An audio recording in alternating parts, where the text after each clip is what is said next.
Shalom saudara-saudara yang terkasih dalam Tuhan Yesus Kristus. Perkenalkan, nama saya Lucifera Saulina Purba, semester 7 Sekolah Tinggi Bilofro, Huria Kristen Batak Protestan.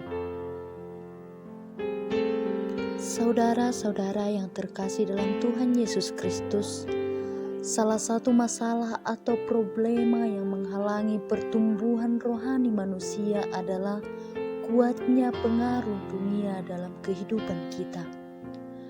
Pengaruh dunia itu bagaikan semak duri yang menghempit benih firman Tuhan sehingga tidak menghasilkan buah. Karena pada dasarnya kita sebagai umat Tuhan masih hidup dan menggunakan fasilitas yang ada di dunia, berinteraksi setiap dengan berbagai macam orang-orang di dunia yang mayoritasnya masih belum mengenal Tuhan kita Yesus Kristus. Maka secara langsung maupun tidak langsung kita banyak dipengaruhi oleh berbagai sistem kehidupan, pola pikir, budaya, bahkan tren yang terus-menerus dirasakan dalam hidup sehari-hari. Waktu demi waktu, jam demi jam, kita seolah dipaksa membuat pilihan. Apakah kita akan mengikuti cara dan gaya hidup dunia ini, atau mengikut gaya hidup yang diperintahkan oleh Kristus? Apakah kita akan kompromi dan mulai mencicipi tawaran menggiurkan dunia ini, atau menegaskan kembali komitmen kita untuk hidup dalam cara yang dikehendaki Bapa Surgawi? Mendapati orang-orang yang tidak mengenal Kristus, bahkan yang hidupnya dijalani dalam kefasikan, tetapi dalam keadaan lebih baik hidupnya daripada manusia yang mengenal Kristus.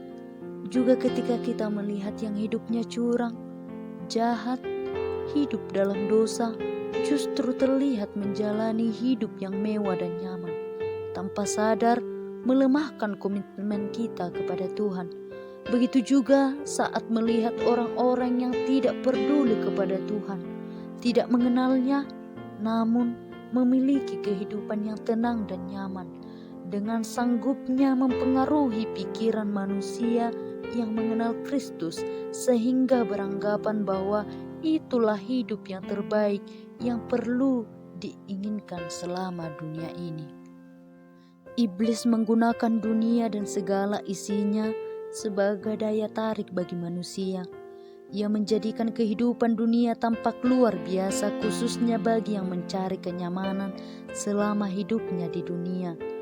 Tujuannya tidak lain ialah memikat hati manusia untuk menghabiskan tahun-tahun hidupnya terpusat dan tersedot pada perkara-perkara duniawi semata.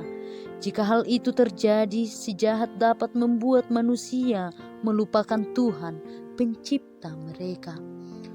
Orang yang berdua hati, yang berkeinginan ikut Tuhan tetapi masih mendambakan kehidupan duniawi, umumnya akan jatuh dalam hal memanipulasi firman Tuhan.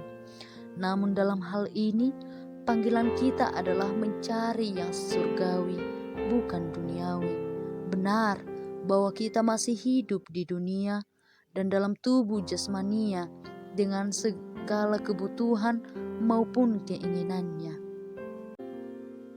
Namun setelah kita mengenal Tuhan, apa yang menjadi komitmen kita untuk hidup di dunia ini? Sebagai orang Kristen yang mengenal Tuhan, kita harus terlebih dahulu memikirkan perkara yang di atas, bukan di bumi. Dalam Kolose 3 ayat 1-3. Dan dalam Matius 6 ayat 33 dikatakan bahwa kita mencari dahulu perkara-perkara dari Tuhan sebagai prioritas hidup daripada mencari hal-hal kebutuhan jasmania. Dan kita juga yang sudah mengenal Tuhan, kita tidak boleh menjadi serupa dengan dunia ini, tetapi mengubah pola pikir kita. Dan sebagai orang Kristen yang mengenal Tuhan, kita harus mampu menyangkal diri, memikul salib, dan berjalan mengiring Tuhan.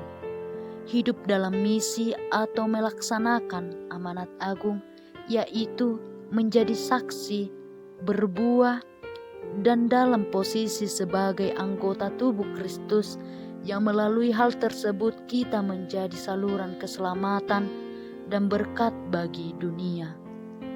Saudara-saudara yang terkasih dalam Tuhan Yesus Kristus, ini semua yang harus kita pikirkan dan kita pertimbangkan setiap orang yang hendak mengikut Kristus sebagai juru selamat.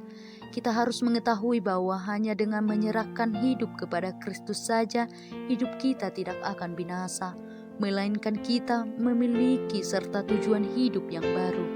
Kita mengenal Kristus dan berjalan di jalan Kristus, berarti kita sudah mencintai Kristus, bukan dunia. Itu pun berarti mengasihi Tuhan di atas segalanya.